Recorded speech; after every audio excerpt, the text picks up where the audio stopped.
একজন ক্রীড়াবিদের হাঁটুতে 2 বারের বেশি 3 বার যদি অস্ত্রোপচার করা হয় তাহলে তার নাকি আর খেলার মতো সামর্থ্যই থাকে না, চিরদিনের জন্য চলে যেতে হয় মাঠের বাইরে।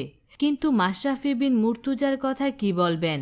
ছোট বড় মিলিয়ে তার হাঁটুতে অন্তত 11 বার অস্ত্রোপচার করা হয়েছে, তবুও দিব্যি খেলে যাচ্ছেন বাংলাদেশ দলের রঙিন জার্সির অধিনায়ক।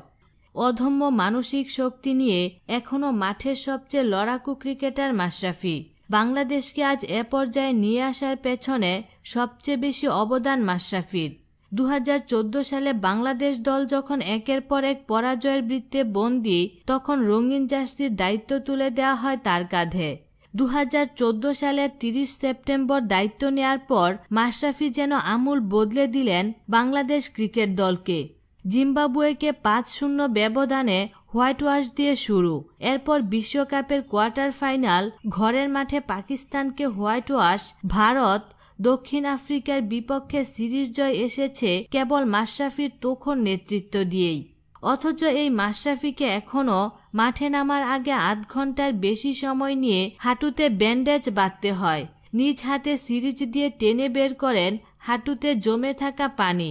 ওই সময়টাতে তার কষ্টের কথা যেভাবে বর্ণনা করা হয় তা দেখলে যে কারুর চোখে পানি চলে আসার কথা। তবুও দেশের টানে খেলে যাচ্ছেন মাশরাফি। শুধু খেলে যাওয়া নয়, প্রতিটি ম্যাচেই সামনে থেকে নেতৃত্ব দিচ্ছেন, শুরুতেই এনে দিচ্ছেন ব্রেক থ্রো।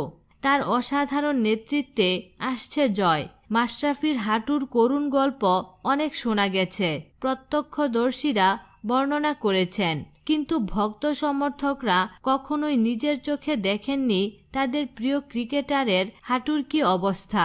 অবশেষে সেটাও দেখার সৌভাগ্য হলো মাশরাফি ভক্তদের। ডাম্বুলার রণগিরি স্টেডিয়ামে বাংলাদেশ ও শ্রীলঙ্কার দ্বিতীয় ম্যাচ চলাকালে প্রথম স্পেলে যখন মাশরাফি বোলিং করছিলেন, তখন এক পর্যায়ে দেখা গেল তার হাঁটুতে বাঁধা বন্ধনী ঢিলা হয়ে গেছে। ওই সময় ফিজিওর দৃষ্টি আকর্ষণ করেন মাশরাফি। তিনি তখন ট্রাউজারের প্রান্তর উপরের দিকে তুলে পুরো হাঁটু বের করে রাখেন। ওই সময় দেখা গেল বন্ধনীর নিচে ব্যান্ডেজ বাঁধা হাঁটু। ফিজিও মাঠে নেমে অবশেষে বন্ধনী দিয়ে মাশরাফির হাঁটু বেঁধে দেন এবং আবার বোলিং শুরু করেন টিম বাংলাদেশের অধিনায়ক। খেলাধুলা ও বিনোদন জগতের নিত্য নতুন খবরাখবর জানতে আমাদের চ্যানেলটিতে সাবস্ক্রাইব করার জন্য আপনাকে আন্তরিক ধন্যবাদ।